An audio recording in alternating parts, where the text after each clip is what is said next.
Back in January 1994, I was a recent college graduate working my first professional job. Winter had hit with a vengeance that year. My two-seater sports car wasn't going to cut it on the snowy and icy roads. The solution was the purchase of a brand new 1994 Jeep Grand Cherokee Laredo. It was loaded with all the options, including the 220 horsepower 5.2-liter V8 and leather seats. Though I have owned many vehicles over the years, the Grand Cherokee was my go-to vehicle. It had the perfect balance of comfort and rugged functionality.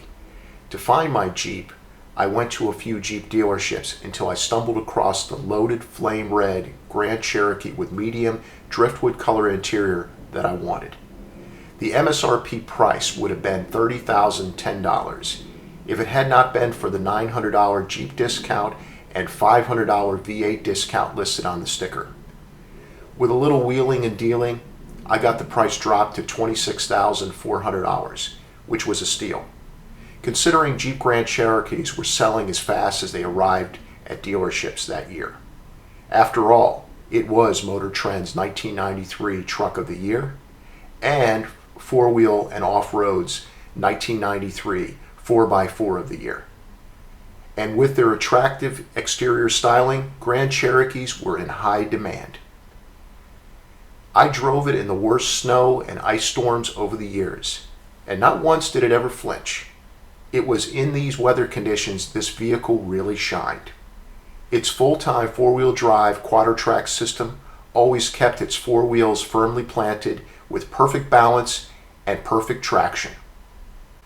Though I drove my Grand Cherokee many miles, almost 165,000, I always took care of it. Leather conditioner was used on the seats at least 4 times a year. It was washed, cleaned, waxed, and detailed on a regular basis. It was serviced on a regular basis at the local Jeep dealership. Only once did it leave me stranded on the side of the road, at about 120,000 miles, when the fuel pump failed. Other than that, it was as reliable as sunshine. What was so amazing is that it had many of the original parts still on it when I sold it, such as the original shocks and original starter. When I traded in my Grand Cherokee when I purchased a new Jeep, I received only $1,200 for it. It had a new set of Goodyear Wrangler Silent Armor tires that were worth almost that amount. The exterior looked like the day I bought it, back in 1994, with a shiny paint job with no exterior rust. The leather interior was pristine with no fading or cracking. The seats still look new. Pretty impressive for a car that spent 20 years camped outside. Of course, I did use a car cover on a regular basis to protect the car's finish. When I traded in the Grand Cherokee, I figured with its excellent overall condition, it would easily find a new home and it would continue to serve its next owner for many years. It was a nicely preserved example of an early first-generation Grand Cherokee that any Jeep fan would certainly appreciate and continue to maintain in the same fashion. One day recently, when I had a little extra time, I started researching what happened to my old Grand Cherokee. And to my astonishment, I discovered it had been salvaged and parted out into pieces at a junkyard, a little over a year after I had sold it. According to this information, my Grand Cherokee had been in an accident and totaled. The insurance company ruled it a loss.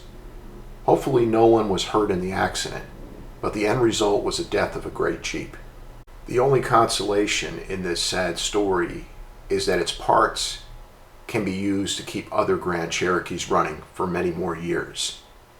As sad as this story is, the memories of my Grand Cherokee will live on. Thank you, Jeep Grand Cherokee, for the 20 years of fun and reliable service you provided me. I will never forget you.